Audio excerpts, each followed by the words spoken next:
ఈ మహానాడు అంటే ఏమి అనేది అప్పుడేగా మా పార్లమెంటరీ అధ్యక్షుడు చాలా చక్కగా చెప్పాడు. మనందరి ఆరాధ దైవం, మనమందరూ భగవంతుణ్ణి ఎక్కడ నేరుగా చూడలే.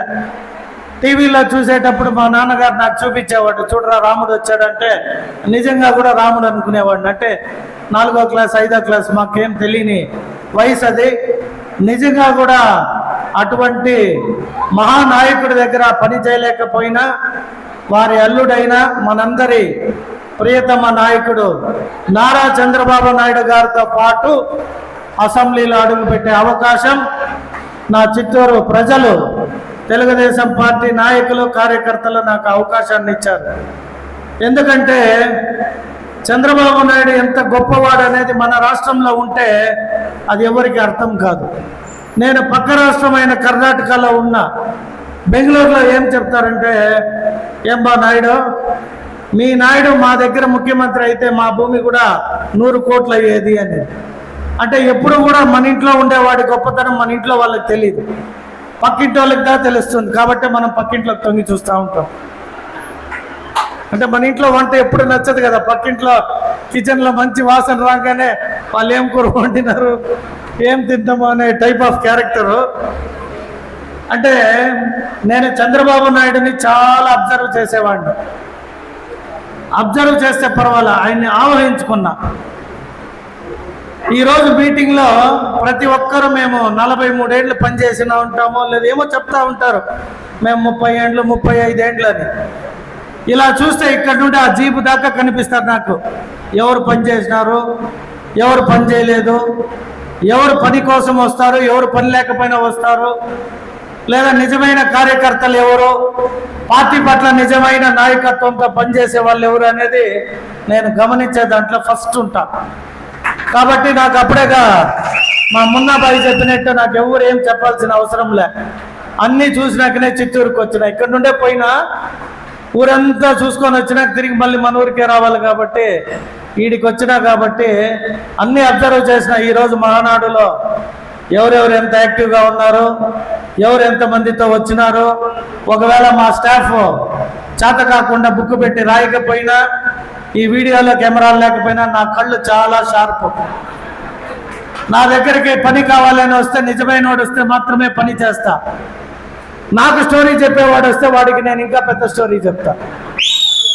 కాబట్టి నేను నేర్చుకునేది నా నాయకుడి దగ్గర ఒకటే, పని చేసిన వాడికి ఎప్పుడు అవకాశం ఇవ్వాలో తెలిసిన వ్యక్తిగా మా నాయకుడు ఎలా నడుచుకుంటాడో నేను కూడా నా కార్యకర్తలు, మన పార్టీ అభిమానులు, కార్యకర్తలు, పార్టీ కోసం కష్టపడే వారిని ఒకరోజు లేట్ కావచ్చు కానీ జీవితకాలం మరవకుండా వారిని ప్రోత్సహించే కార్యక్రమం చేసేకి నాకు తెలుసు. సమయం సందర్భం ఇప్పుడు చాలామంది కూడా ఇక్కడ ఉన్న వారిలో స్టేజ్లో మేబీ మనోహర్ అన్న, ఏఎస్ మనోహర్ అన్న ఒక్కడు యూరిన్కి పోయినట్టు ఉన్నాడు. ఇక్కడంతా సీనియర్లు అంటే వాళ్ళ ముగ్గురు, మా సీకే బాబు అన్న రాలేదు కాబట్టి వారి సతీమణి సీకే లావణ్యక్క గారు వచ్చారు. సో రాజకీయాల గురించి నాకంటే నా వయసు అంత అనుభవం ఈ 4 కుటుంబాల్లో ఉంది. దొరబాబన్నలో, సీకే బాబన్న కుటుంబంలో చంద్రప్రకాష్ అన్న, ఏఎస్ మనోహర్ అన్న, వాళ్ళు ఎంత ఓపిక అనేది మీరందరికీ అర్థమైతే ఎవరు కూడా స్టేజ్ ఎక్కి మైక్ ఎత్తుకొని నాకు పదవి కావాలి, నేను కార్పొరేటర్ కావాలి, లేదా నేను చైర్మన్ కావాలి, నేను ఈ చిత్తూరుకు వచ్చే రోజైతే నేను ఏమి కావాలని రాలే. అంటే ఆశ ఉంటుంది ప్రతి మనిషిలో. నాకు కూడా ఆశే ఎమ్మెల్యే అయిపోవాలని. అయితే నాకంటే ముందు అప్పుడే చెప్పినట్టు 5-6 ఎన్నో సంవత్సరాల నుండి పార్టీని నమ్ముకొని, పార్టీ వీళ్ళని నమ్ముకొని, వీళ్ళు పార్టీని నమ్ముకొని ఉన్నవారు. ఏకాఏకి నేను వచ్చి ఇంకా 4 రోజులు కాకుండా నాకే ఎమ్మెల్యే పదవి కావాలి అంటే అది తప్పు అవుతుందని భావించి నాకు స్వయాన చంద్రబాబు నాయుడు నేను చిత్తూరు నీకు ఆ సీట్ ఇచ్చే కయ్యాలే, వేరే ఎక్కడైనా ఇస్తాను చూస్ చేసుకో అన్నాడు. సార్ ఎక్కడైనా అయ్యేటట్టు ఉంటే బెంగళూరులోనే అవుతాను సార్, ఇంక మళ్ళీ ఆంధ్రాకి ఎందుకు వస్తా, మా నాన్నగారు కరోనా సమయంలో ఇంట్లో ఎక్కువ గడిపాను, ఆయన నా ఆఖరి కోరికరా నిన్ను ఎమ్మెల్యేగా చూడాలి, అది కూడా చిత్తూరులోనే అని చెప్పాడు అని నేను ముఖ్యమంత్రి గారికి చెప్పిన. లే జగన్, అది నేను చిత్తూరు సీట్ ఒక్కటి తప్పితే నువ్వు ఏది అడిగినా ఇవ్వడానికి సిద్ధంగా ఉంటా, నువ్వు చూస్ చేసుకో అన్నాడు. సరే పెద్ద ఆయన అట్లా అంటాడులే, నాతో పాటు 8 రోజుల తర్వాత పుట్టిన మా యువ నాయకుడు ఉన్నాడు, నాకేమి సన్నిహితుడే కదా, పోతాం అడుగుదాం ఇచ్చేస్తాడని జోష్గా పోయినాడు. తండ్రికి తగ్గ కొడుకు కదా అన్నా, నువ్వు ఇంకా ఎక్కడైనా ఏమన్నా అడుగులేదా, రాజ్యసభ ఇస్తా, నీకు ఎమ్మెల్యే హోదా నీకు సెట్ కాదు, నువ్వు ఉండే పర్సనాలిటీకి నువ్వు పబ్లిక్లోకి పోలేవు అంటే వాళ్ళు నిజమే చెప్పినారు. మనకి ఎప్పుడు పబ్లిక్లోకి పోయి అలవాటు ఉండలే, పబ్లిక్తో కనెక్షన్లే, ఏ లీడర్ కూడా నాకు ఆ రోజుకి తెలీదు, సహాయం చేసేవాళ్ళు లేదు. ఆయన బాగా ఆలోచించి నువ్వు పార్టీకి నాతో కష్టపడు, నిన్ను మంచి స్థానంలో ఉంచుతాను అని చెప్పాడు.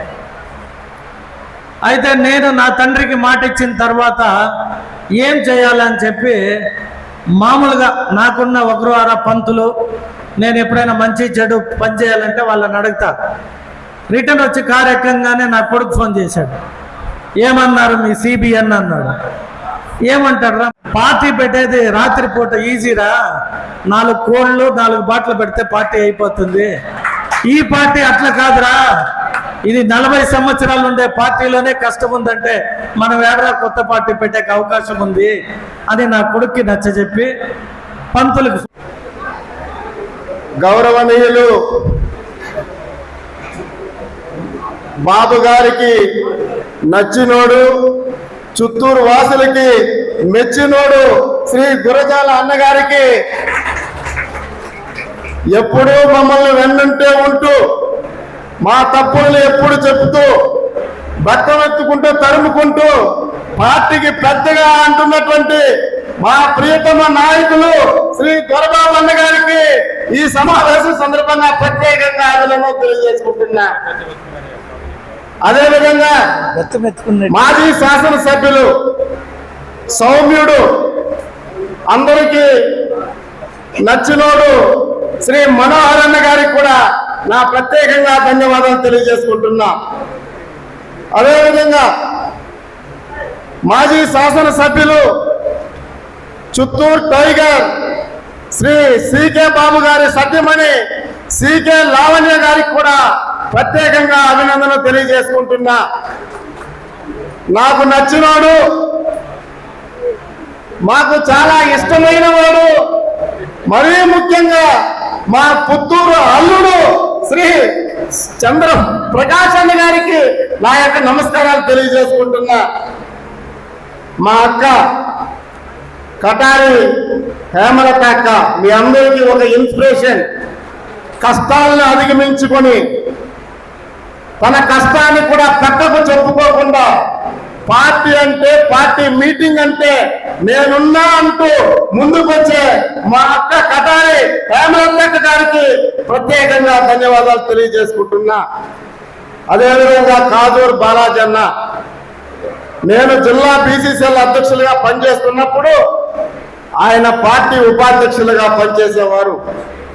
చాలా చక్కగా పార్టీ కార్యక్రమాల్లో పాల్గొని నేను సైతం అంటూ శాసనసభ టికెట్ కోసం ప్రయత్నించి ఆఖరికి కొన్ని కోణాల వల్ల రాకపోయిన దానికి బాధపడుతూ కూడా ఇప్పుడు కూడా మా బాధపడుతూ దొరబాబాన్ని నేను చంపేస్తామంటున్నటువంటి నాయకులు కటారి కాజూరు బాలాజీ గారికి కూడా ప్రత్యేకంగా ధన్యవాదాలు తెలియజేసుకుంటున్నా.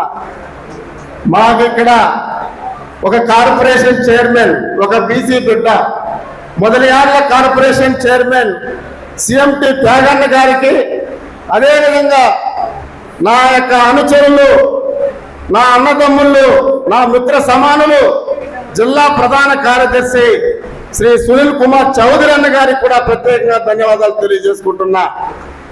అదేవిధంగా సీనియర్ నాయకులు, రాష్ట్ర మహిళా ఉపాధ్యక్షులు రాజేశ్వరక్క గారికి, ఇక్కడ అదేవిధంగా నా యొక్క పార్టీ పెద్దలకు, అధ్యక్షులకు, అదేవిధంగా జిల్లా నేను బీసీసీఎల్ అధ్యక్షులుగా ఉన్నప్పుడు రాష్ట్ర బీసీసీఎల్ ప్రధాన కార్యదర్శిగా పనిచేస్తూ నేడు గురజాలయ్యక్క గారి ఆశీర్వాదంతో మార్కెట్ కమిటీ చైర్మన్ గా ఝాన్సీ వెంకటేష్ అన్న గారికి కూడా ప్రత్యేకంగా ధన్యవాదాలు తెలియజేసుకుంటున్నా. అదేవిధంగా ప్రముఖ న్యాయవాది యువలంతో పాటు మాతో కూడా నడిచినటువంటి నాయకుడు శ్రీ అడ్వకేట్ అన్న చంద్రశేఖర్ అన్న గారికి కూడా ప్రత్యేకంగా తెలియజేసుకుంటూ, అశోక్ యాదవ్ అదేవిధంగా నా మహిళలు ఇప్పుడే చెప్తా స్టార్ట్ చేస్తా. ఇక్కడున్నటువంటి వైసీపీ నాయకులకి ఒక సమాధానం చెప్పాలనుకుంటున్నా. ఫ్లూటు జింక ముంద ఊదు, సింహం వైపు కాదు. ఎందుకంటే 3 నెలల ముందు మీ మధ్యకు వచ్చి చంద్రబాబు నాయుడిని మైమరిపించి టికెట్ చచ్చుకొని వైసీపీ నాయకులను తెప్పు పెట్టి 3 చెరువులు తాగించిన నాయకుడు శ్రీ గురజాల జగన్మోహన్ గారు కూడా ఈ సందర్భంగా తెలియజేసుకుంటున్నా.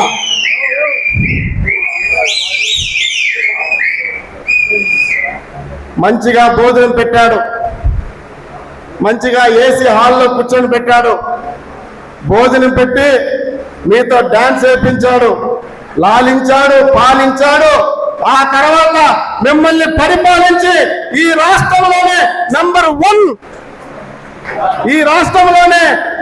1 నియోజకవర్గంగా తీసుకుపోతాడానికి ఇదే యొక్క కారణం.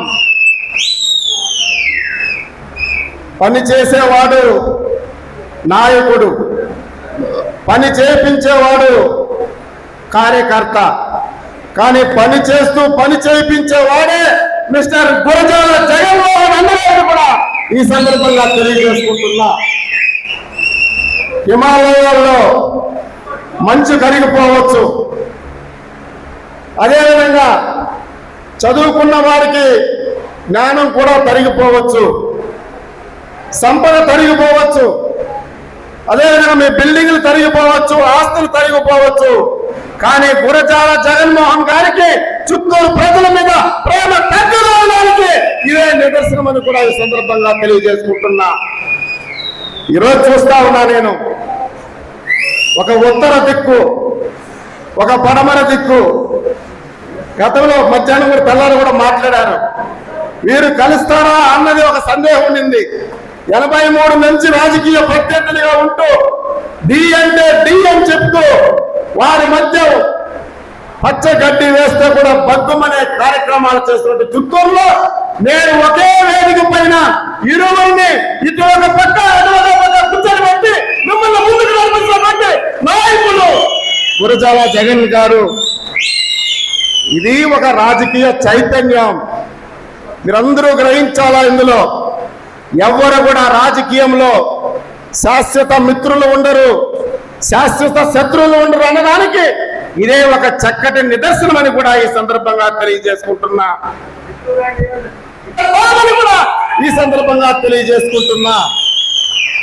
అందుకే నేను ఎప్పుడు అంటుంటా, తింటే గారెలు తినాలా, వింటే భారతం వినాలా, ఉంటే తెలుగుదేశం పార్టీలోనే ఉండాలనేదే ప్రతి ఒక్కరి యొక్క రాజకీయ నినాదం. వల్లా శ్రీనివాస్ గారి నాయకత్వం, గురజాల నాయకత్వం.